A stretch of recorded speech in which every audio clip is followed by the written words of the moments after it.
Hi there, my name's Vince from Mr. Telephone. Welcome to my YouTube video. Today we're going to talk about how to terminate a drop wire, also known as a drop cable, onto an eaves of the house or from building to building. So if you wanted to run an overhead wire from, for example, a pole to the building, or a building to another building, building to an outhouse, then you need to terminate it properly. Okay, so to terminate it we need one of these. This is called a bracket 22, and we also need one of these.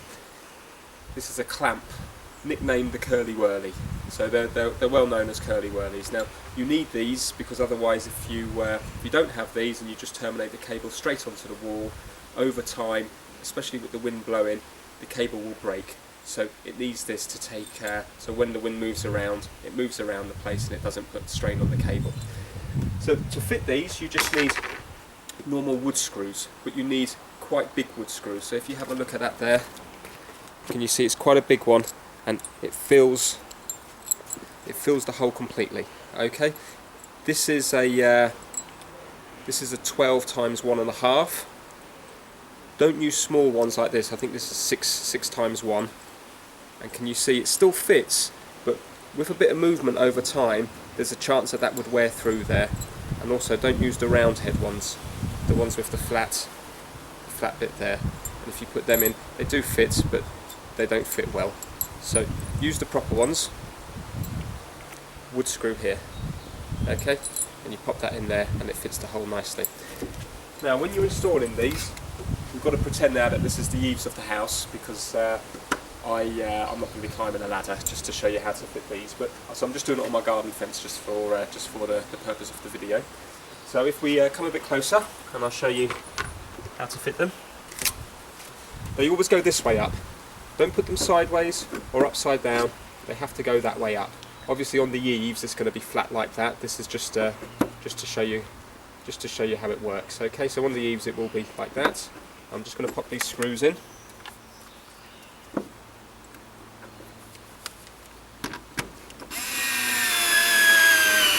Right, get it nice and straight. Okay, like so.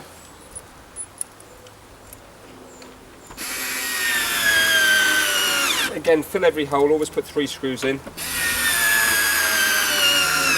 Okay, so that's fitted now, yeah?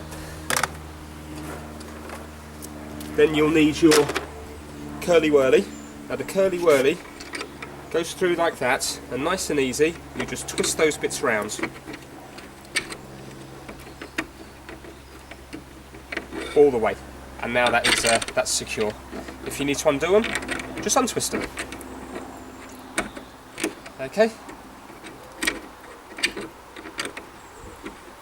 twist them around like that. Now the curly whirly has kind of a grip on it, a bit like sandpaper, and that's to help it grip the cable to stop it slipping out. And once the cable's on, nothing will pull that off. The cable will snap before it slides off the curly whirly.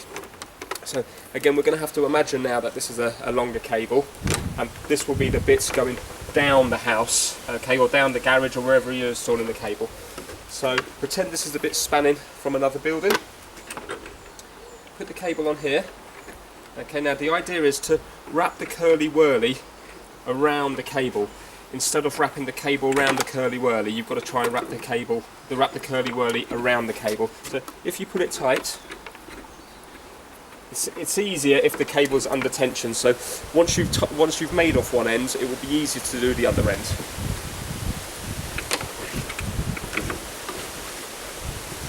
And you wrap the curly whirly, keep wrapping it round.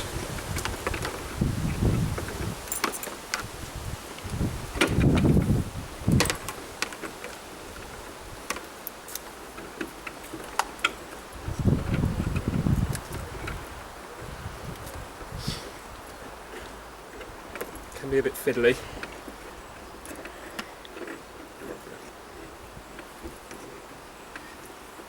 And you go all the way to the very end, yeah? Now, can you see I've used the full length of the curly whirly, so you don't go over this bit here because that bit's the bit that ties round itself, but from here to here the full curly whirly's been used, and yeah, so it's nice and tight now, and that's not going to go anywhere. Now when it comes to the cable, you've got to leave a little bit of a drip loop. So again, it's a bit fiddly because this would normally be under tension here from where you've made it off at the other end. But leave a bit of a drip loop. So when it comes off here, yeah, leave a drip loop like that, and then any water that runs down the cable will run along here, down, and drip off the cable rather than dripping all down your building.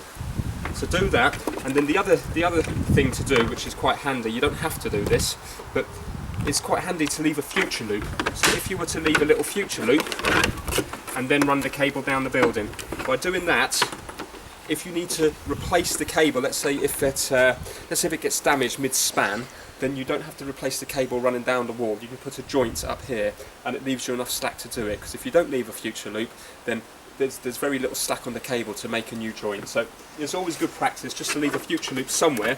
It doesn't have to be there. You can do your drip loop, and then you can do a little future loop there, and then carry on running the cable down the building. Okay?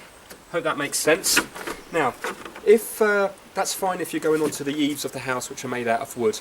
If you've got plastic fascia, then you can't just attach this to the plastic because there's no strength there. You're going to have to find where the wood is beneath, underneath the plastic. So knock along, and you should be able to hear where it's hollow, and then it goes solid.